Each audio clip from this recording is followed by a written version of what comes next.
അപ്പോൾ ഞാനിത് വളരെ നമ്മൾ സാധാരണ ഒരാൾ ബാക്കിലിരിക്കുമ്പോൾ എങ്ങനെ സംസാരിക്കുന്നോ അതേപോലെയാണ് ഇപ്പോൾ സംസാരിക്കുന്നത്. ഇതിന് മുമ്പ് ചെയ്ത വീഡിയോയിൽ ഞാൻ കരുതി ഈ കേസ് ഇട്ട് കഴിഞ്ഞാൽ അകത്ത് മൈക്കിൽ വലിയതായിട്ടൊന്നും കേൾക്കാൻ പറ്റില്ല എന്ന് വിചാരിച്ചിട്ട് ഞാൻ ആന അലറുന്ന പോലെ കിടന്നു. പക്ഷേ ഇപ്പം അങ്ങനെയല്ല, നമ്മൾ ജസ്റ്റ് സാധാരണ ഒരു ടോണിലാണ് സംസാരിക്കുന്നത്. ഗട്ടറിൻ്റെ കൊട്ടാരം എന്നറിയപ്പെടുന്ന സ്ഥലത്തുകൂടിയാണ് ഞാനിപ്പോൾ പോകുന്നത്. മനഃപൂർവ്വം പോകുന്ന തന്നെ കേട്ടോ. കാര്യം എന്ന് വെച്ചാൽ എങ്കിലേ എനിക്കൊരു ജെനുവിൻ റിവ്യൂ തരാൻ പറ്റും. അഫിലിയേറ്റഡ് അല്ലാത്തത് കാരണം എൻ്റെ ചാനൽ കണ്ട ഒരാൾ വീഡിയോ കണ്ടിട്ട് ഒരു ക്യാമറ വാങ്ങിക്കുന്നെങ്കിൽ എന്നെ കുറ്റം പറയാൻ പാടില്ല. ഞാൻ ഉള്ള കാര്യമേ പറയും. അതൊരു SJCAM ആണെങ്കിലും ഗോപ്രോ ആണെങ്കിലും ഡിജിയോസ്മോ ആക്ഷൻ ആണെങ്കിലും എന്താണെങ്കിലും ഈ ബമ്പൊക്കെ ചാടുമ്പോൾ അറിയാൻ പറ്റും എന്തുമാത്രം ഈ വീഡിയോ സ്റ്റെബിലൈസ്ഡ് ആണ്. ഇത് ഞാൻ തന്നെ ഉണ്ടാക്കിയ DIY ചെസ്റ്റ് മൗണ്ട്. ഒരു പേരിടണം. ചെസ്റ്റ് മൗണ്ട് ഗോപ്രോയുടെ തലേ അല്ലല്ല, അത് ചെസ്റ്റ് ആണ്. വലിയ നല്ല ഇവിടെയൊക്കെ നല്ല കട്ടറുണ്ട്. അങ്ങനെ കുക്കണ ചാടുന്നുണ്ട്. ഇതൊക്കെ ഗട്ടർ റോഡാണ്. ചാട്ടമുണ്ട്.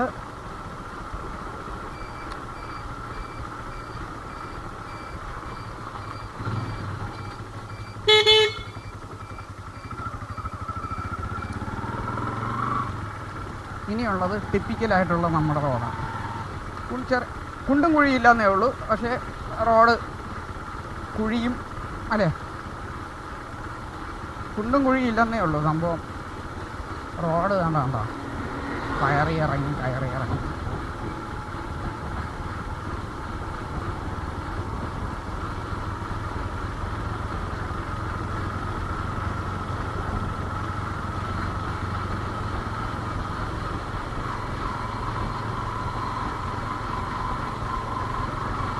വലിയ വെയിലില്ല, എന്നാലും അത്യാവശ്യം ഒരു 12 മണിക്കുള്ള ആ ഒരു ഇൻറ്റൻസിറ്റി ഉള്ള വെയിലല്ല, ചെറിയൊരു മഴക്കോളൊക്കെ ഉള്ള ഒരു കാലാവസ്ഥയാണ്. ഞാനിപ്പോൾ വളരെ നോർമൽ സൗണ്ടിലാണ് സംസാരിക്കുന്നത്. ഹെവി ആയിട്ടൊന്നുമല്ല സംസാരിക്കുന്നത്.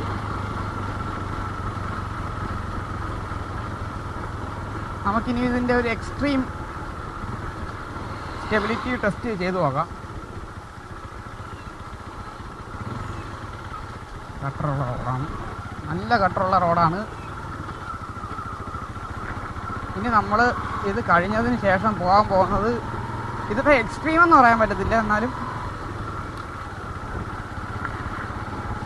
അത്യാവശ്യം കുണ്ടും കുഴിയുള്ള ഒരു റോഡ് തന്നെയാണ്. ഒരു മിനിമൽ അല്ലെങ്കിൽ മീഡിയം ഓഫ് റോഡിങ് റോഡെന്ന് വേണമെങ്കിൽ തന്നെ പറയാം. പക്ഷേ ഇത് കഴിഞ്ഞതിന് ശേഷം നമ്മൾ പോകാൻ പോകുന്നത് ഒരു extreme off roading, extreme gyro ടെസ്റ്റിന് പറ്റിയ അടിപൊളി റോഡ്.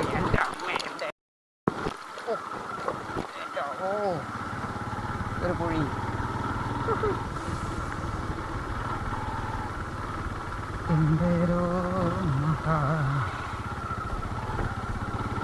ഓക്കെ, ഇവിടെ ഈ സ്ഥലം കണ്ടവർക്ക് ആർക്കെങ്കിലും എന്തെങ്കിലും ഓർമ്മ വരുന്നുണ്ടെങ്കിൽ തികച്ചും യാദൃച്ഛികം മാത്രം.